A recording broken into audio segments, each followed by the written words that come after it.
こんにちは、花です。宇宙というものは非常に過酷な環境として知られており、危険な放射線や熱波が常時来ている状態です。ではなぜそこに地球が生まれ、特殊な空気というもの、そしてそれが形作る大気圏が生まれ、私たちが生まれ、それに守られているのか。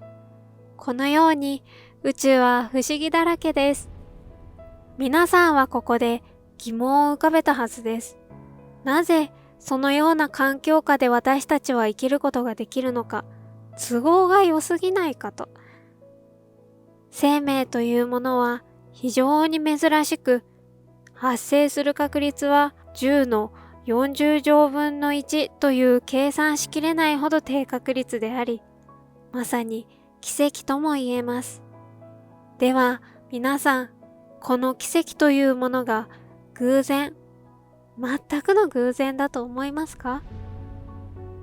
世界の科学者たちはこの謎を探求しようと研究をし、その研究を進めるうちにとんでもない事実を発見しました。この宇宙、銀河系すら生命にとって都合が良すぎるのではないかということで、科学技術や研究法の発展とともに我々は宇宙のあまたの謎を解き明かしつつあります。しかし、この宇宙を理解すればするほど、この宇宙はあまりにも生命にとって地球とは別次元に過酷で、数分もすれば死に至るほど危険にも程があります。なのに、まるで何者かに操られているかのように、この地球が発生し、そこに我々人類、類人猿のような知的生命体、生命が誕生しました。ここでさらに驚愕の事実なのですが、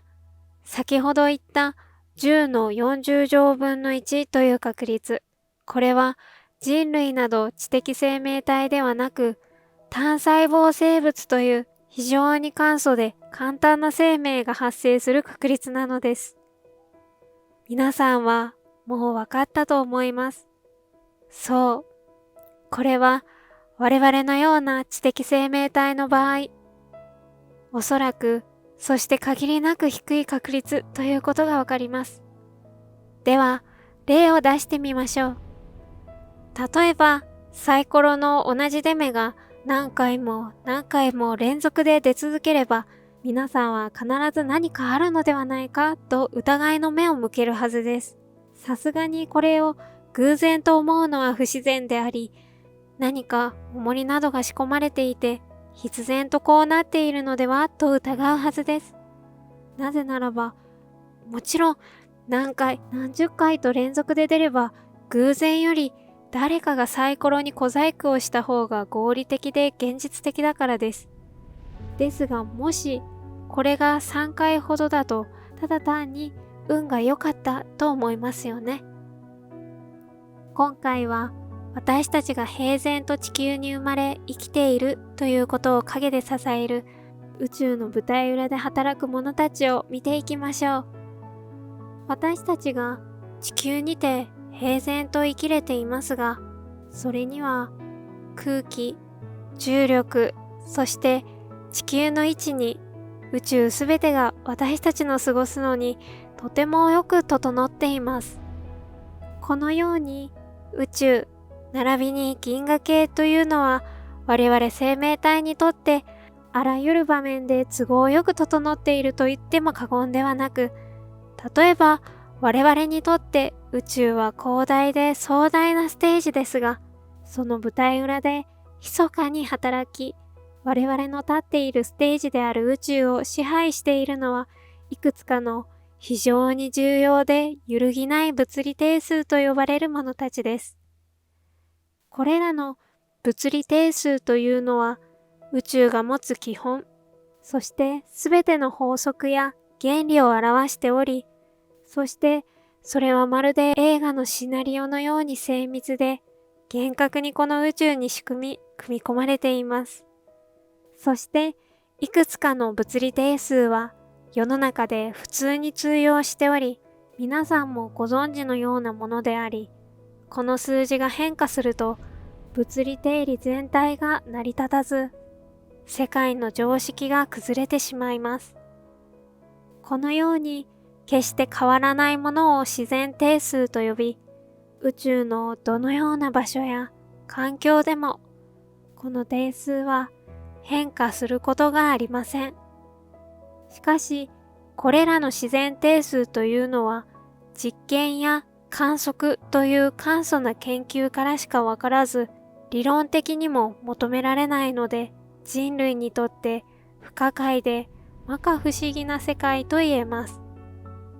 では、いくつかの自然定数を学んでいきましょう。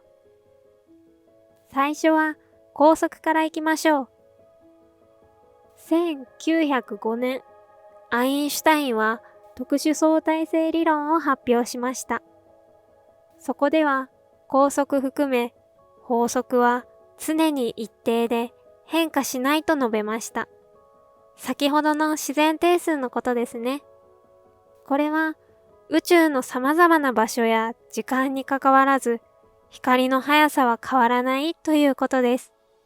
光の代表例、太陽からの光が地球に到達する時間、それは約8分15秒です。ですが、この値が異なっていたら、我々が知っている宇宙の姿は大きく変わり、地球が荒れ果てていた未来も見えたでしょう。続いて、プランク定数。これは量子力学の世界において基本的な定数で、光や物質の最小単位であり、量子の動きを示すものです。このプランク定数というのが示す世界の常識では、我々の日常とは異なり、直感や常識だと思っていることに反する現象が多く見られます。例えば、同時に2つの粒子が結合するなどがあり、このように不思議な現象がたくさんあります。このプランク定数は、分子や原子、はたまた原子核にさえ大きく影響を与えるもので、もし仮にプランク定数が少しでも大きくなっていたり、小さければ、原子核の電気的な反発力が強く、もしくは弱くなりすぎて原子核が存在できません。もしこのようになっていたら、この宇宙には何一つ残らず存在すらしていない、そんな宇宙になっていたかもしれないということです。そして重力テスト。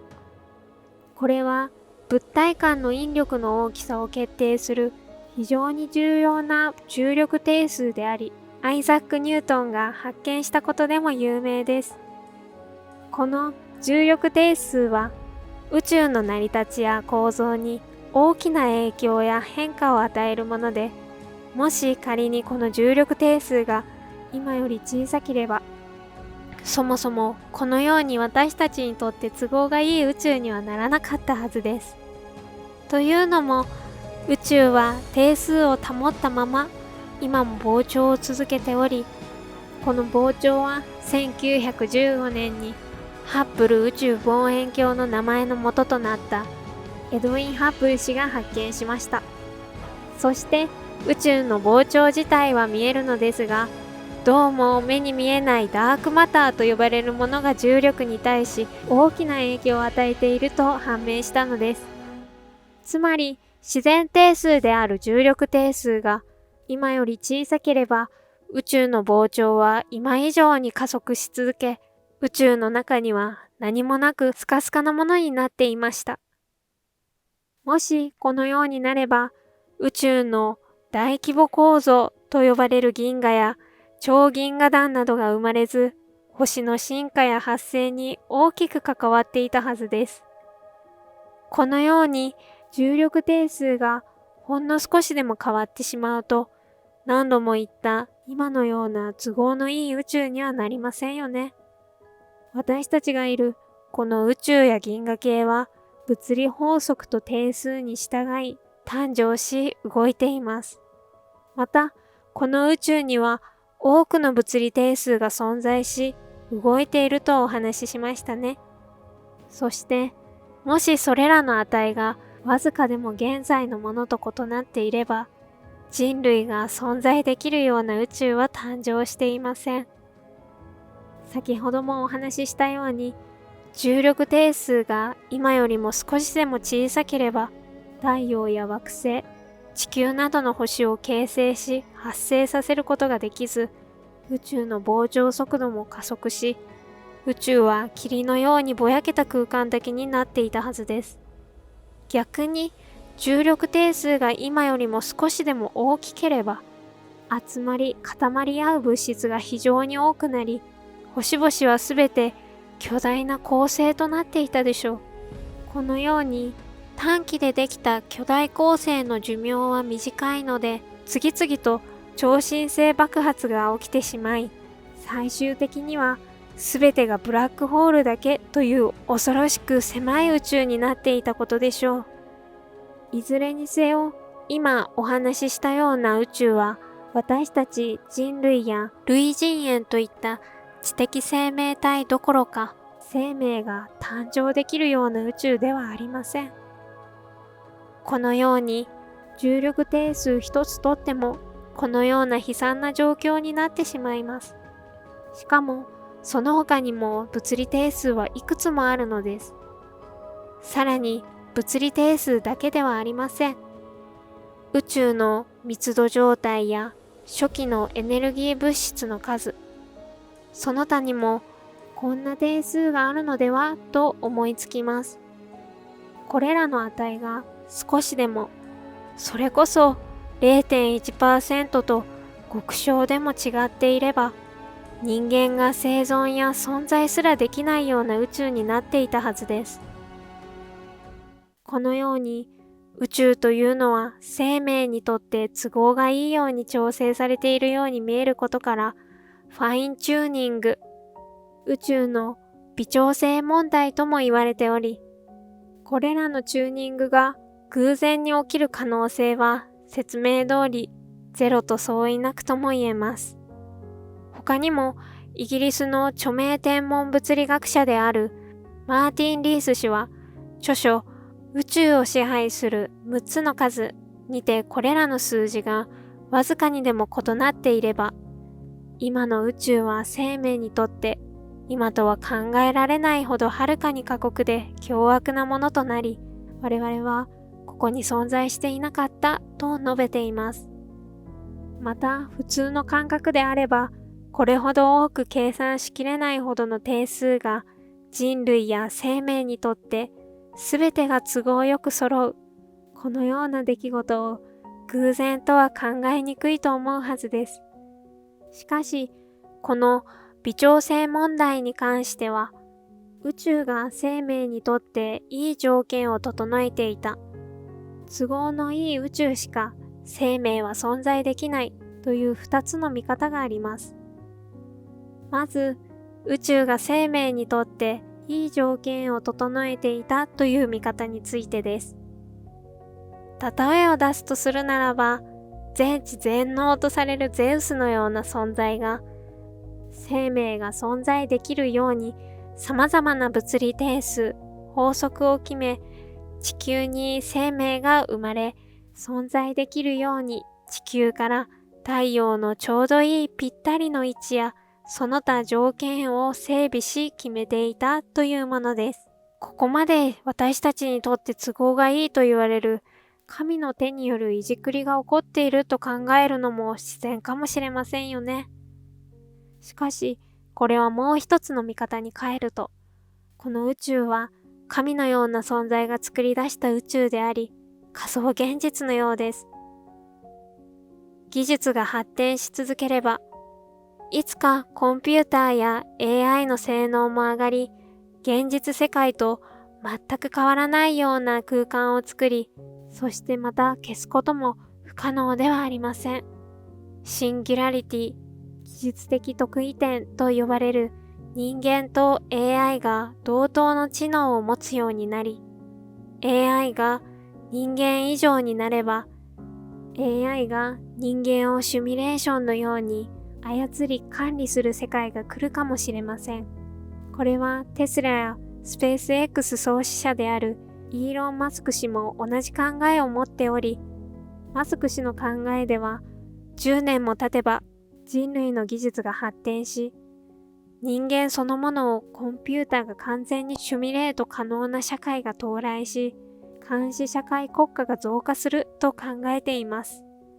さらにそのシミュレーションそのものが自己増殖を続け、私たちの宇宙と見分けのつかない仮想現実界の宇宙がいくつも存在するようになると説明しています。そこでは私たちの宇宙とは異なった物理定数が設定され、あらゆるシミュレーションが常に何回も何回も行われているでしょうね。では、私たちの宇宙は人類にとってなぜこんなに都合がいいのか。それは私たちの宇宙をシミュレートしている存在がいるからなのかもしれませんね。今回の旅はいかがでしたでしょうか。宇宙にはまだまだ謎がたくさんあります。このチャンネルでは宇宙や科学の神秘をお届けしていきます。ぜひ高評価とチャンネル登録をお願いします。また、あなたの思ったことや最新情報をコメントしてくれると嬉しいです。それではまた次回の動画でお会いしましょう。